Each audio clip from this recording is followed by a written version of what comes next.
Les témoins de Jéhovah sont venus chez moi. On a discuté ensemble et un de mes amis ont dit qu'ils sont responsables de la division de famille. Est-ce que c'est vrai ou c'est faux? Très bien. Alors oui, c'est une bonne question que vous posez ce matin. En effet, la division des familles est quelque chose d'important. La famille, c'est la cellule de base de la société humaine. Lorsqu'on détruit les familles, on détruit les sociétés entières. La famille, c'est la clé, c'est le symbole de la vie, du bonheur et de la joie. Il n'y a rien de plus beau que de voir une famille unie, le père, la mère, les enfants, qui jouent ensemble, qui sont heureux. Ça, c'est la vie véritable. Alors, comment cela se passe-t-il avec les témoins de Jéhovah?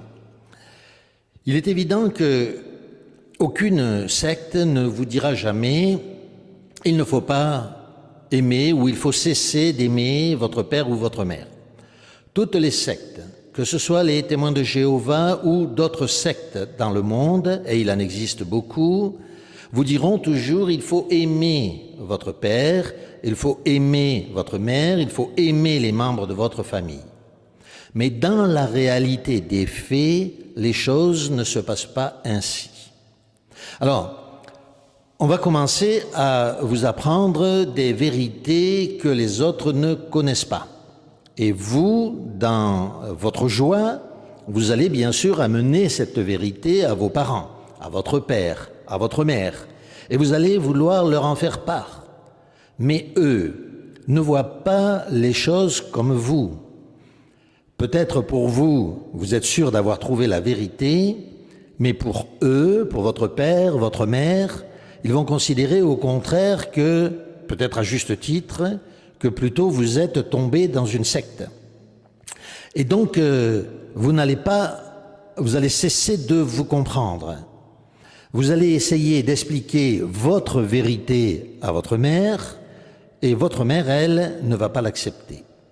Donc vous allez commencer par vous dire, si elle n'accepte pas cette vérité, c'est peut-être parce qu'elle n'aime pas le Seigneur. Et en fait, c'est l'enseignement de la secte, l'enseignement qui est derrière. C'est-à-dire que vous possédez cette vérité, les autres qui refusent cette vérité sont dans le monde. Étant dans le monde, cela signifie bien entendu qu'ils ne sont pas avec Dieu, vous êtes avec Dieu, eux sont dans le monde, et il y a entre vous et eux un gouffre. Voilà l'enseignement de la secte. Et cet enseignement qui est transmis peu à peu va influencer votre façon de voir votre père ou votre mère. Ils n'acceptent pas la vérité, c'est parce qu'ils n'aiment pas le Seigneur. Même s'il est chrétien, même s'il est profondément croyant, vous aurez appris dans la secte, et donc chez les témoins de Jéhovah, puisque c'est d'eux que nous parlons aujourd'hui, que si ils continuent de servir Dieu à travers leur religion, au lieu d'écouter ce que vous leur dites, qui doit les sauver et qui est la vérité, c'est parce qu'ils n'aiment pas Dieu. Donc peu à peu, vous allez vous détacher de votre père ou de votre mère. Voire vous allez commencer à les considérer comme ceux qu'ils sont à vos yeux, c'est-à-dire pas des ennemis, mais des gens qui de toute manière vont être détruits à Armageddon, que le Seigneur n'aime pas. Et parce que le Seigneur ne les aime pas, parce qu'à vos yeux ils n'aiment pas le Seigneur, vous allez commencer à vous séparer d'eux. Votre mère, qui a pris soin de vous si tendrement durant toute votre vie, durant toute votre jeunesse, qui s'inquiétait pour vous, de vos maladies, qui toujours s'inquiète tellement de vous, vous allez commencer par la voir avec des yeux différents. Voilà comment, peu à peu, on se sépare dans ces sectes de son père ou de sa mère. Et puis, bien entendu, lorsqu'il y a un péché qui est commis au sein de ces mouvements, la séparation peut devenir beaucoup plus évidente, beaucoup plus forte. Par exemple, si vos parents sont témoins de Jéhovah et que vous décidiez de quitter les témoins de Jéhovah, une rupture beaucoup plus forte, beaucoup plus puissante, beaucoup plus définitive peut s'opérer. Alors, on peut comprendre aisément que si, par exemple, dans une famille, quelqu'un devient pédophile ou fait des choses absolument abominables, un enfant qui quitte sa femme avec 4 enfants pour aller avec une jeunette, on peut comprendre que la famille va bannir cet individu. On peut le comprendre facilement. Mais dans le cas de témoins de Jéhovah, c'est beaucoup plus profond que cela. Par exemple, pour un témoin de Jéhovah, il est normal de quitter l'Église catholique pour devenir témoin de Jéhovah. C'est une bénédiction pour eux, bien sûr, parce qu'ils quittent le mensonge pour venir à la vérité. Mais si un témoin de Jéhovah se rend compte que les témoins de Jéhovah ne sont pas la vérité et qu'il décide de quitter les témoins de Jéhovah pour aller, par exemple, dans une église traditionnelle, alors on va considérer qu'il abandonne la vérité, qu'il abandonne le Seigneur. Et dans ce cas, ce n'est pas l'Église des témoins de Jéhovah qu'il a abandonné, ce n'est pas la secte qu'il a abandonné, c'est Dieu. Et on va le considérer comme un ennemi, comme quelqu'un qui doit être rejeté. Alors on comprend bien que dans une famille, cela peut être terrible.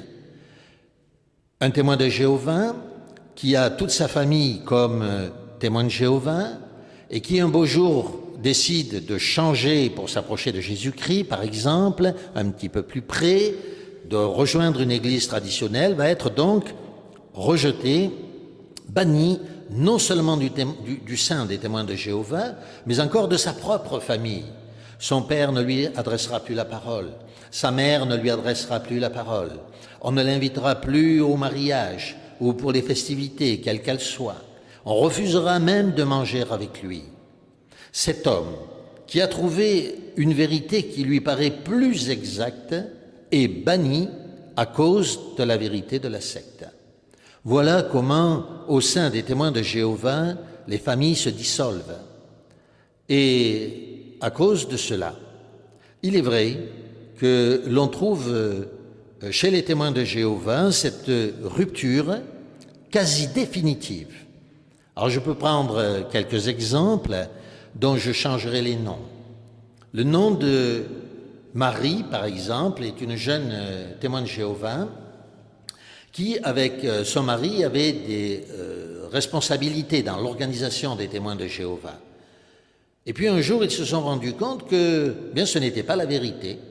Ils ont décidé de quitter l'organisation des témoins de Jéhovah pour servir Jésus-Christ dans un autre mouvement évangélique. Et Marie affirme qu'elle a perdu toute sa famille.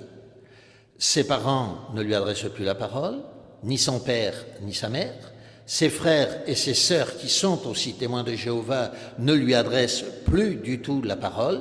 Ils refusent même de lui parler au téléphone ou bien qu'elle prenne des nouvelles par téléphone. Le rejet est complètement définitif. La famille est complètement brisée. Est-ce que Marie a fait quelque chose de mal? Est-ce que seulement elle s'est, comme le disent souvent les témoins de Jéhovah, est-ce qu'elle s'est mise à boire? Est-ce qu'elle s'est mise à fumer? Est-ce qu'elle s'est mise à commettre l'adultère ou la fornication? Est-ce qu'elle a volé quelqu'un, tué quelqu'un? Non, non, rien de tout cela. Bien au contraire. Elle a purifié sa vie. Elle l'a sanctifiée beaucoup plus que lorsqu'elle était chez les témoins de Jéhovah. Son culte n'est plus formaliste, mais pour la personne même de Jésus-Christ. Eh bien, à cause de ce qu'elle a pris position pour Jésus-Christ, elle a été complètement rejetée de sa famille. Elle a perdu non seulement tous ses amis, ses anciens amis témoins de Jéhovah, on pourrait à la limite le comprendre, mais elle a perdu sa famille. Voyez donc, chez les témoins de Jéhovah, on peut perdre sa famille. Qui n'est pas témoin de Jéhovah? Parce qu'on considère que cette famille ne sera pas sauvée à Armageddon, qu'ils n'acceptent pas la vérité qu'on veut leur amener, et l'on peut perdre sa famille témoin de Jéhovah, parce que tout simplement on a découvert une vérité qui est différente de la leur. Voilà comment on peut perdre sa famille. Ai-je répondu à votre question? Oui, j'ai bien compris. Merci pour cette explication. J'ai bien compris ce que je voulais comprendre.